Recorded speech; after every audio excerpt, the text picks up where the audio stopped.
Materi selanjutnya adalah tentang dasar penginderaan jauh. Kamu mungkin bertanya, bagaimana mengetahui lokasi pusat gempa di Aceh tanpa harus mendatangi lokasi tersebut?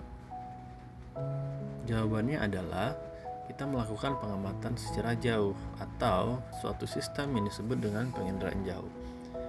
Berarti penginderaan jauh mengacu pada kegiatan pencatatan atau pengamatan objek atau peristiwa di tempat yang jauh tanpa terjadi kontak langsung. Kamu mungkin familiar dengan Google Maps, Google Earth yang ada di handphone kamu. Nah, itu adalah hasil dari penginderaan jauh. Jadi penginderaan jauh itu adalah ilmu, seni, dan teknik untuk merekam suatu objek, gejala, dan area dari jarak jauh tanpa kontak langsung dengan menggunakan alat pengindera berupa sensor buatan. Apa saja yang menjadi komponen penginderaan jauh? Dalam penginderaan jauh dibutuhkan beberapa komponen. Yang pertama sumber energi, yang kedua adalah atmosfer, yang ketiga ada objek, yang keempat ada sensor dan wahana, yang kelima ada perolehan data, dan yang terakhir adalah pengguna data. Coba kamu perhatikan. Jadi di sini penginderaan jauh itu adalah merekam objek yang ada di permukaan bumi dengan sensor. Sensornya berupa kamera atau non kamera. Nanti sensor itu akan dibawa oleh wahana. Wahana itu adalah alat pembawa sensor, bisa satelit, bisa pesawat buatan, atau yang canggih sekarang adalah berupa drone. Mereka akan mengitari permukaan bumi dan mengamati objek-objek, gejala-gejala, dan fenomena yang terjadi di sekitarnya.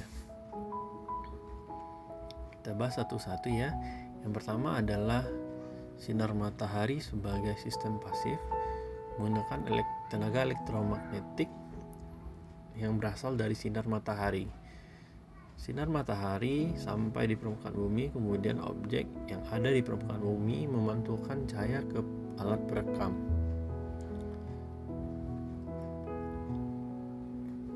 Kalau sistem aktif menggunakan tenaga buatan berupa gelombang mikro yang dipancarkan oleh alat perekam. Kemudian alat perekam akan memancar gelombang ke permukaan bumi, kemudian gelombang tersebut akan dipantulkan oleh objek di permukaan bumi. Selanjutnya ada atmosfer. Hanya sebagian kecil dari tenaga elektromagnetik yang sampai ke permukaan bumi dan dapat digunakan untuk penginderaan jauh. Nah, itu disebut dengan jendela atmosfer, yaitu sebagian spektrum elektromagnetik yang mencapai permukaan bumi. Spektrum ini yang dipantulkan ke alat perekam kita. Dan ini adalah contoh objek di permukaan bumi yang diamati melalui penginderaan jauh. Setiap objek memiliki sifat tertentu dalam memantulkan tenaga ke sensor atau alat perekam.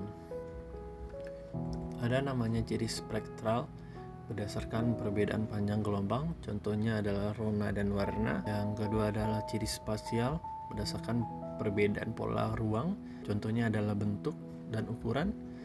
Kemudian ada ciri temporal berdasarkan perbedaan waktu perekaman, contohnya perekaman pada musim hujan dan saat musim kemarau. Selanjutnya adalah sensor.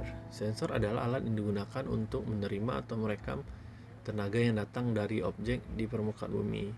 Kemampuan sensor untuk menyajikan gambaran objek terkecil disebut resolusi spasial. Jenis sensor yang pertama adalah sensor fotografik, menggunakan film atau kamera sebagai detektor dan menghasilkan foto udara.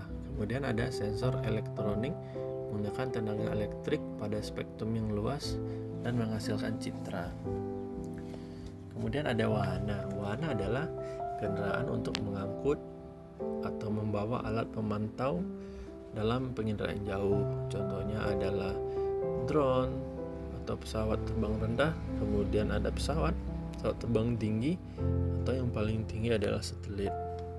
Dari hasil pengamatan melalui penginderaan jauh tadi, maka ada namanya perolehan data. Perolehan data bisa dianalisis secara manual melalui stereoskop, dan analisis digital dilakukan dengan menggunakan komputer. Yang terakhir adalah pengguna data.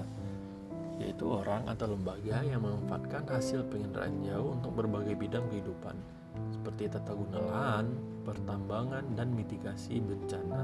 Jadi, penginderaan jauh adalah cara untuk mengamati objek di permukaan bumi tanpa melakukan kontak langsung kepada objek tersebut. Pemotretannya bisa dilakukan melalui udara tanpa melakukan kontak langsung.